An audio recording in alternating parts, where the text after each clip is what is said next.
Hey, what's up guys, MKBHD here, and this is the Xiaomi Mi Mix 3. You may have heard of it. It's not really like anything else I've seen in a while. Why, you may ask? I mean, it's really addicting. Like, come on. Anyway, let's get into it. So the Mi Mix. You may remember that name from the first Mi Mix video I did 2 years ago that kind of blew up. It was one of the first bezel-less phones. Or you may have picked up that this won my runner-up for the Best Design Award in 2018. Now I want to be perfectly clear, this isn't a review of the whole phone. This is just a deeper look in another notch avoidance technique that's become one of my favorites. So on this race to bezel-less phones, we have the standard notch, everyone knows it. We have the teardrop notch.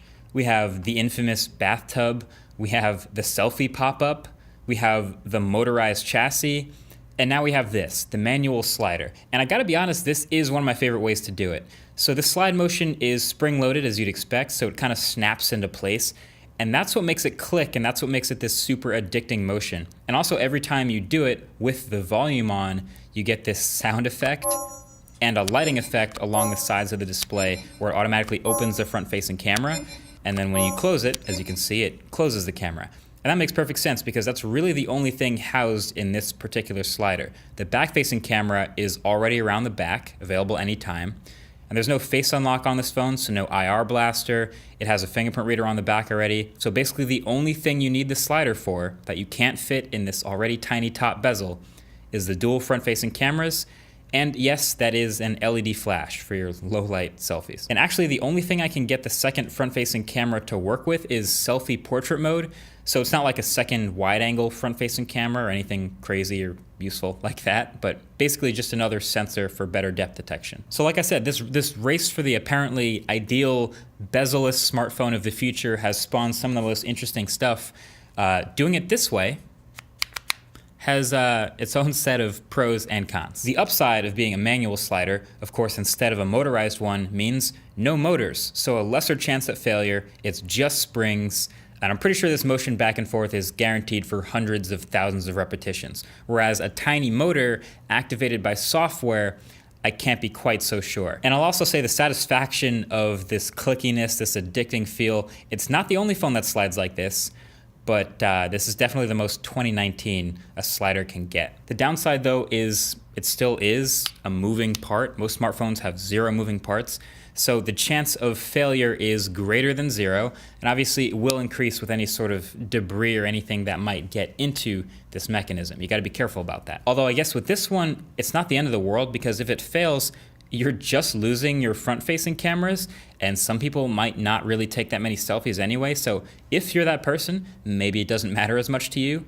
Also, another downside would be cases for this phone is probably not gonna get that many, and not just because it's a slider, but more because it's just not as popular of a line of phones. But there is one that Xiaomi makes that comes in the box, which is cool, and it works perfectly. The bottom is opened up, so the slider mechanism works perfect, and it's more grippy than glass. So if that's your style, then you're in luck. And actually, that brings up one of the more under-recognized things about this phone. This is a really slick phone. It's really slippery, and there are other really slippery phones, but that matters more with this one. See, there was another slider phone a couple years ago. This is called the BlackBerry Priv. Yes, I still have mine. And this was also a vertical slider, same mechanism with the thin display at the front and then the rest of the components in the back, still spring-loaded, and of course it had a full-on physical keyboard. So then what they did with the back of this phone is they made it super grippy. It's this tacky, rubberized finish.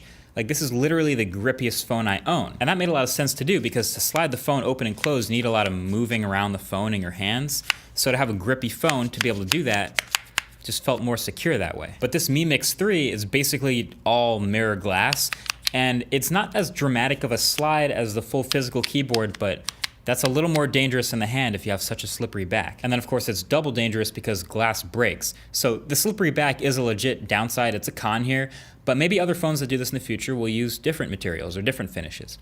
Other than that though, it's just a fascinating idea that you can buy into right now if you want.